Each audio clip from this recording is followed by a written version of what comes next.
Fora da Caixa. A análise dos factos que marcam a atualidade. Hoje via WhatsApp, uma vez que o Francisco Tavares está fora do país. Francisco, vamos testar para já a ligação. Bom dia, não sei se me está a ouvir em ótimas condições. Muito bom dia, Carlos Santos. Bom dia aos radiovintes e a todos os que nos escutam. Muito bem, Francisco, vamos começar então pelas manifestações de ontem relativas ao Dia Internacional do Trabalhador, pelas declarações que ouvimos, pelo menos aqui, do representante da plataforma Unir e Resgatar, a UNTCCS. Houve pouca adesão por parte dos trabalhadores. Já agora pergunto-lhe pela lista, digamos, de preocupações dos trabalhadores. Há a salientar a questão da degradação do poder de compra, a perda do poder de compra. Os sindicatos também falam na questão da precariedade laboral. Como é que olha para, no fundo, este rol de reivindicações que os sindicatos, digamos, avançam para esta jornada de protesto? Uma vez mais, bom dia. Muito bom dia. Eu ouvi as declarações dos sindicatos. Eu considero que os sindicatos estão a cumprir a sua missão. Na verdade, nós temos problemas no mercado de trabalho, temos ainda muito desemprego, temos baixos salários,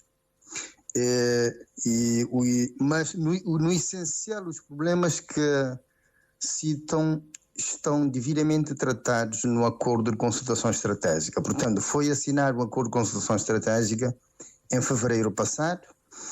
Esses assuntos estão devidamente tratados, de forma que eu considero que se deve dar tempo ao tempo, né? Se dar tempo ao tempo e é bom que os sindicatos, o patronato e o governo, portanto, concentrem-se na realização do acordo de concertação estratégica, que trata todos esses assuntos, não é? Desde a revisão do Código Laboral, portanto, desde a revisão do Código Laboral, passando pela questão da revalorização dos rendimentos. Na verdade, há espaço em Cabo Verde para se aumentar salários. Porque a parte das remunerações no PIB, portanto, o PIB na ótica do rendimento, é remunerações mais exploração, o rendimento bruto de exploração, mais os impostos líquidos de subsídios. Portanto, as remunerações representam apenas cerca de 35%. Há espaço para se melhorar os salários com aumento da produtividade. Pelo que eu considero que os parceiros sociais devem continuar a trabalhar para a melhoria, para a revisão do Código Laboral, para se garantir mais rendimento, mais justiça laboral, trabalho digno. De forma que considero que vale a pena continuar a trabalhar juntos para realizar o acordo. O acordo é muito vasto e assenta num conjunto de princípios, não é? Um conjunto de princípios, designadamente o princípio que tem a ver com privilegiar o Conselho de Consultação Social como o espaço por excelência para se realizar entendimentos em matéria laboral.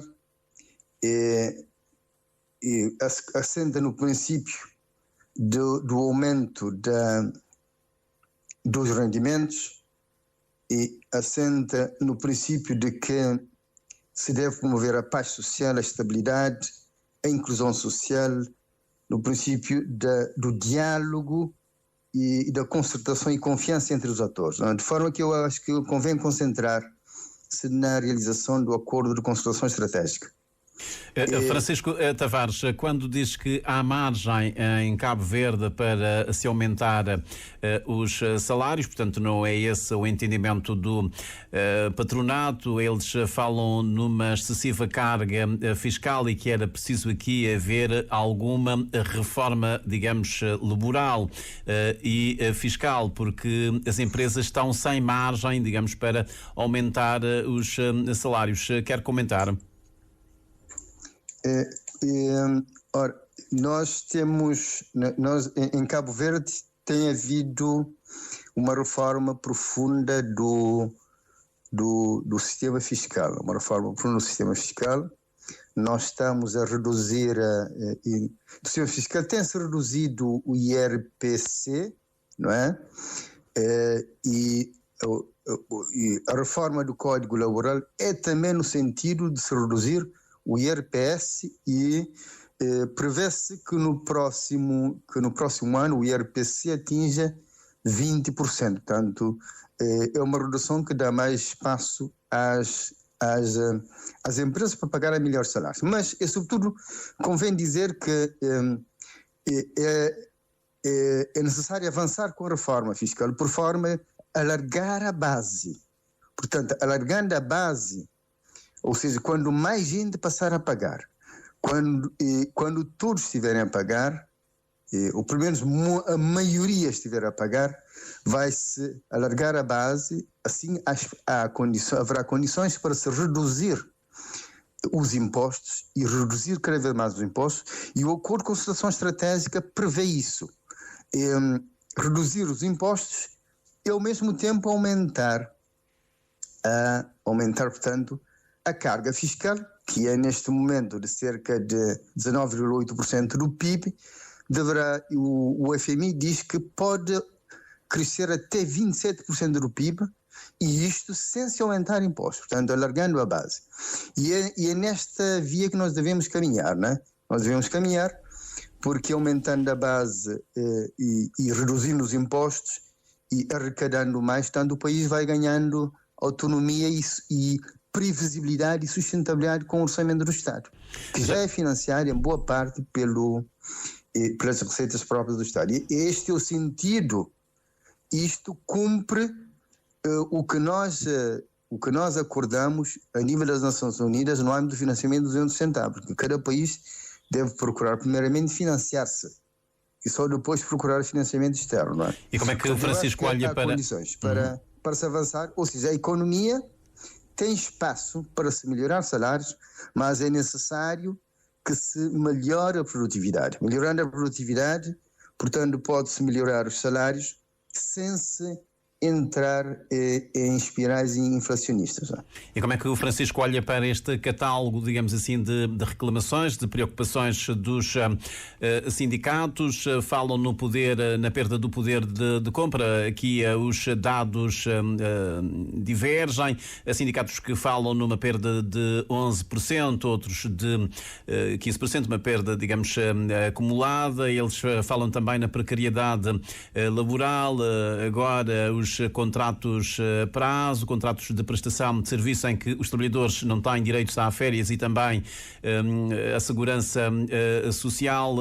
Muitos trabalhadores descontam e depois esse desconto não é transferido para a segurança social, para o INPS.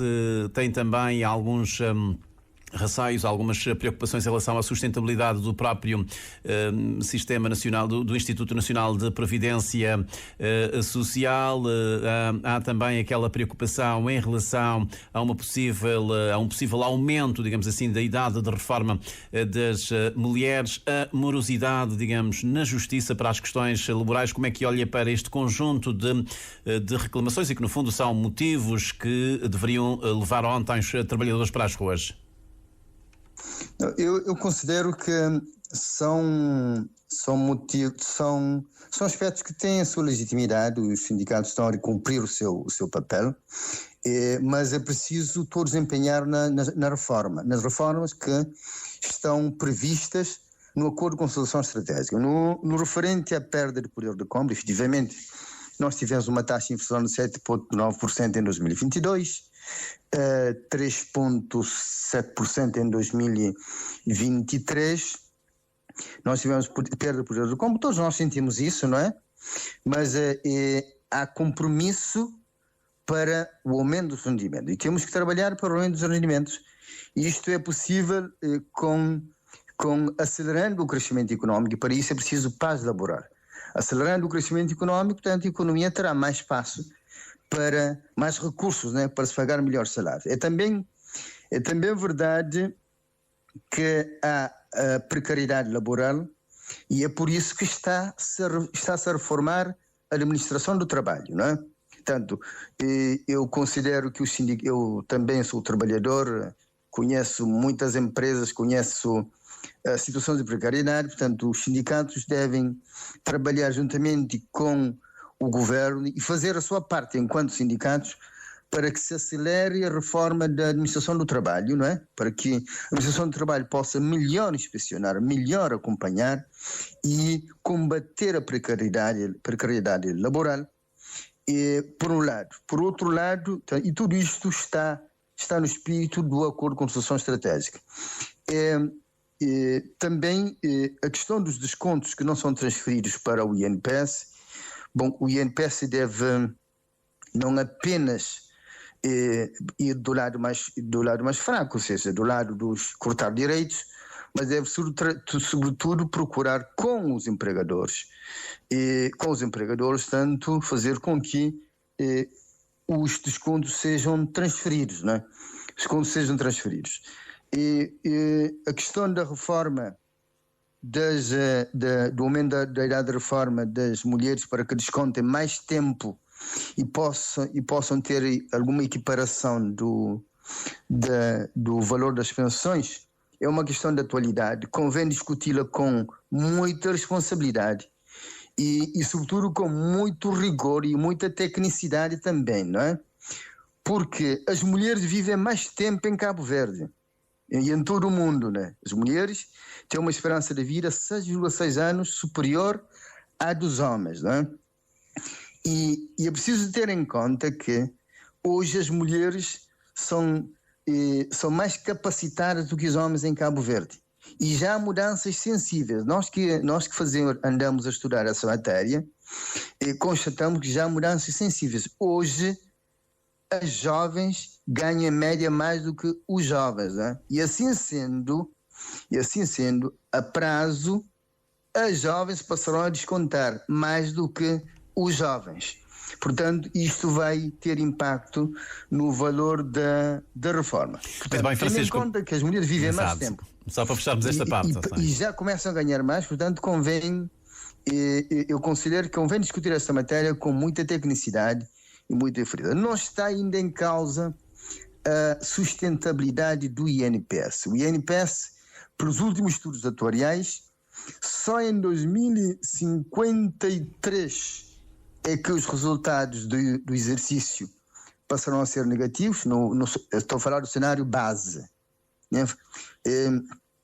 E só em 2053 os resultados operacionais também tornam-se negativos. Portanto, não está ainda em causa a sustentabilidade do INPS. O certo é que a gestão tem que ir se aprimorando, o INPS tem que realizar bons investimentos para aumentar as suas reservas e alongar o período do... Muito bem, temos que avançar.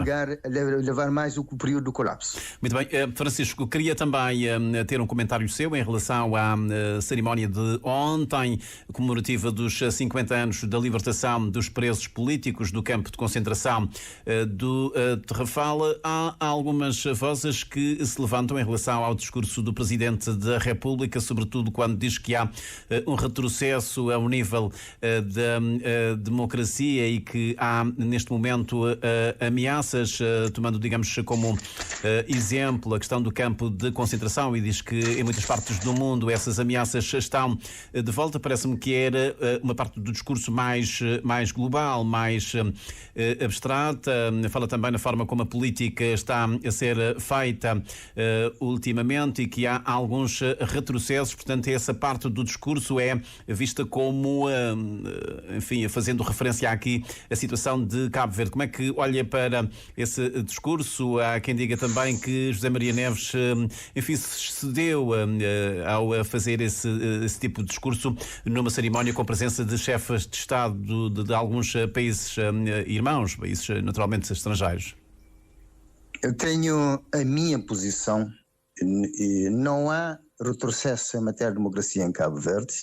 Antes, pelo contrário, em Cabo Verde realizam-se eleições com regularidade, eleições pacíficas, e os resultados são aceitos e no dia seguinte cada um, portanto, vai ao seu trabalho, por um lado. Por outro lado, em Cabo Verde há cada vez mais liberdade de imprensa. E, para além da liberdade de imprensa, hoje as redes sociais fazem também uma boa parte, não é? Uma boa parte. Portanto, não há retrocesso nem ao nível da justiça, não há retrocesso nos órgãos de soberania, portanto, o governo continua a governar de forma aberta. Há cada vez mais transparência em Cabo Verde. Eu digo isso porque tenho provas disso. E o Parlamento continua a funcionar com normalidade. E há cada vez mais transparência em Cabo Verde, portanto não há retrocesso na democracia em Cabo Verde. Agora, o que se deve admitir é que há ameaças à democracia em Cabo Verde e em todo o mundo, né? E em todo o mundo, portanto, é certo, hoje há um escrutínio muito maior, há muito fake news, e é certo que há ameaças à democracia. Em Cabo Verde, as ameaças à democracia dizem respeito apenas à questão da desinformação e das fake news? E a questão da desinformação, mas também não é apenas isso que ameaça a democracia. O que ameaça a democracia é também a participação, não é? A participação. Ou seja, nós temos, mesmo em Cabo Verde, uma participação muito fraca dos jovens. Muito fraca dos jovens. Ou seja, a democracia não se faz apenas com as eleições, portanto faz-se também no dia a dia com a participação no processo decisório. Há uma participação muito fraca dos jovens e eu falo no caso de Cabo Verde, portanto os jovens falam sobretudo através das redes sociais e os jovens não estão muito, de forma muito fraca, tímida nos espaços de poder. Os jovens não votam de forma massiva, participam em campanhas, mas não votam de forma massiva, não têm participação massiva em organizações de jovens. Já agora, no seu ponto de vista, porque é que isto está a acontecer, jovens, Francisco? De tal forma que os jovens dialogam com o poder praticamente de costas, não é? Ou seja, os jovens dizem muito mais através do palco, quando cantam, através do rapper, do que nos locais adequados. Por um lado, os jovens têm participação eleitoral fraca, de tal forma que a participação deles na decisão, no processo decisório é muito fraca. E isto é uma ameaça à democracia porque, continuando assim, em Cabo Verde, como em outras paragens, bem cedo nós podemos cair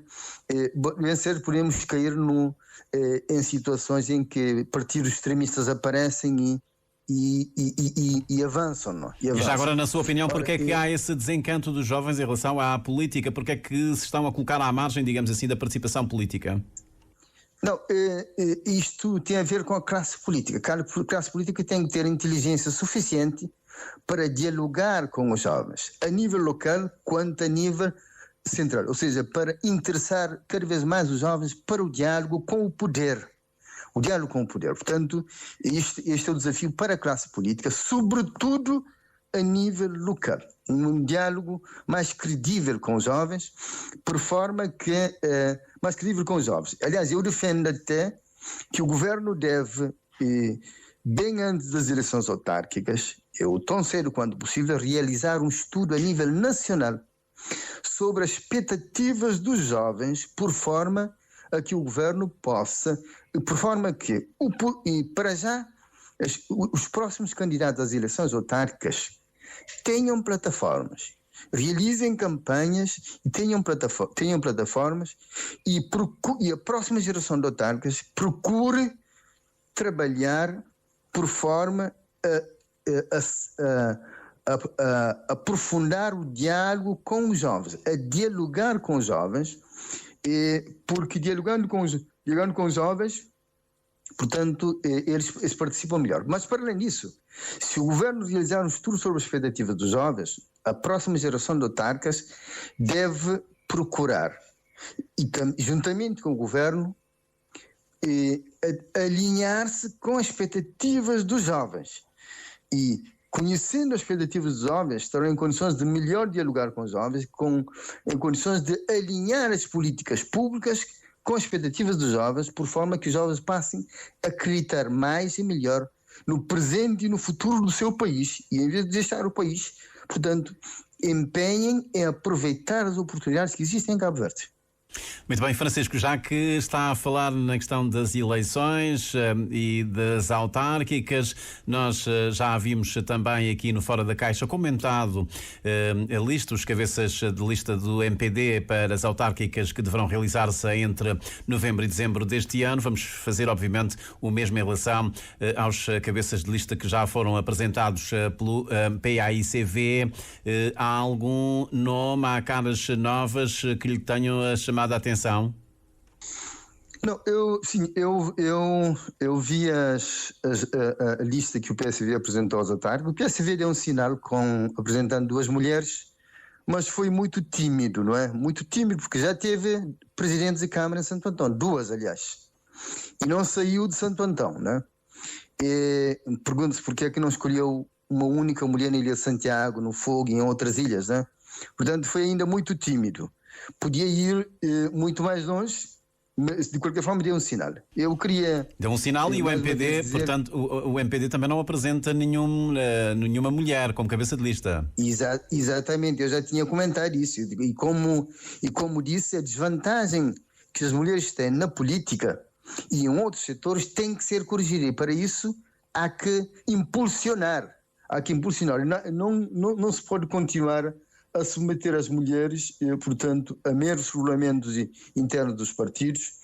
É preciso impulsionar, e todos os partidos políticos devem, bem cedo, convidar as mulheres, preparar as mulheres e incentivá-las a apresentar-se para as eleições autárquicas e para as eleições legislativas, não é? Portanto, eu digo isto, e continuando os argumentos que eu tinha apresentado antes, dizendo que nós vamos ter uma próxima geração de autarcas em Cabo Verde. Essa geração tem que ser essa geração tem um outro nível de responsabilidades. Tem a responsabilidade com a aceleração do desenvolvimento local. Tem a responsabilidade de negociar e conseguir mais descentralização, de realizar reformas a nível local. Tem a responsabilidade, essa próxima geração, de conseguir aprofundar o diálogo, ter um diálogo credível com os jovens e, por esta via, um diálogo credível com os jovens. E eu aqui volto à questão das listas. Portanto, as mulheres em Cabo Verde, as mulheres constituem o segmento mais capacitado da sociedade cabo-verdiana. Portanto, acredito que com mais mulheres nas autarquias, mais mulheres na política a nível nacional, mais mulheres, mais empreendedorismo feminino e mais mulheres na economia cabo-verdiana, tanto pode-se acelerar mudanças para se atender às expectativas dos jovens. Francisco, eu queria ouvi-lo também em relação à escolha do PICV, Armindo Freitas, para a Santa Catarina de Santiago. Ele renunciou ao mandato de vereador. Se isso não é um risco grande, portanto, dessas eleições, pelo menos desse candidato, vir a ser impugnado, digamos, pelo MPD e por outros candidatos? Eu parto do princípio que o PSV não deve entrar em aventuras, não é? Não deve entrar em aventuras. Se escolheu Armindo Freitas, porque se calhar tem as garantias de que não há inelegibilidade, não é? Mas isso, os partidos já se entendem, e Cabo Verde é um país com uma justiça que funciona, não é? A justiça eleitoral também, de forma que eu espero que as coisas vão resolver-se a esse nível. Armindo Acha que em Freitas relação é um ao candidato pela caso que segunda se vez. colocou uma vez em relação a António Monteiro, já aqui que também foi eleito vereador e depois renunciou, acha que há aqui alguma jurisprudência ou ainda não? Não, como eu disse, eu acredito na justiça eleitoral em Cabo Verde. Sobretudo agora temos um Tribunal Constitucional para tratar das questões eleitorais. Eu acredito que as coisas vão se tratar a esse nível. E também acredito que o PSV não se mete em aventuras, sobretudo não se mete em aventuras, sobretudo com um conselho tão importante como é o Conselho de Santa Catarina, não é?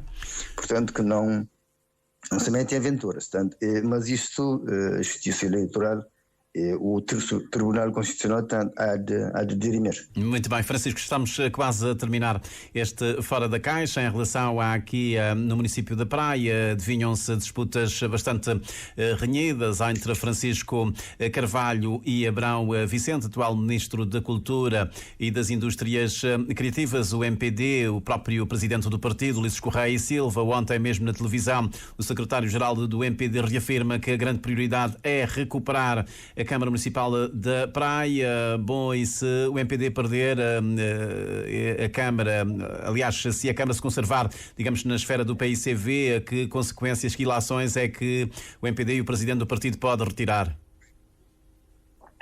Bom, o MPD sempre foi o maior partido autárquico. Eu acho que deve continuar. Eu acho que continua com essa ambição de continuar a ser um grande partido autárquico. E é essencial, não é apenas simbólico, não é? É importante o partido ter a capital do país, não é? Portanto, conquistar a praia, é legítimo o MPD ter intenções de conquistar a praia. Certo que será uma luta muito, muito renhida. Eu não quero aqui antever as consequências de um outro resultado.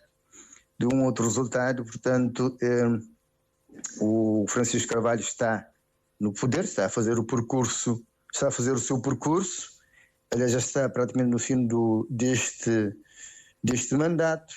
O MPD escolheu o candidato que considera ser o melhor para conquistar a praia, portanto, eles, de um e outro, farão o melhor para manter ou para conquistar. Mas eu acho que o investimento do MPD é justo, sobretudo porque praia é muito simbólico e praia é capital do país. É essencial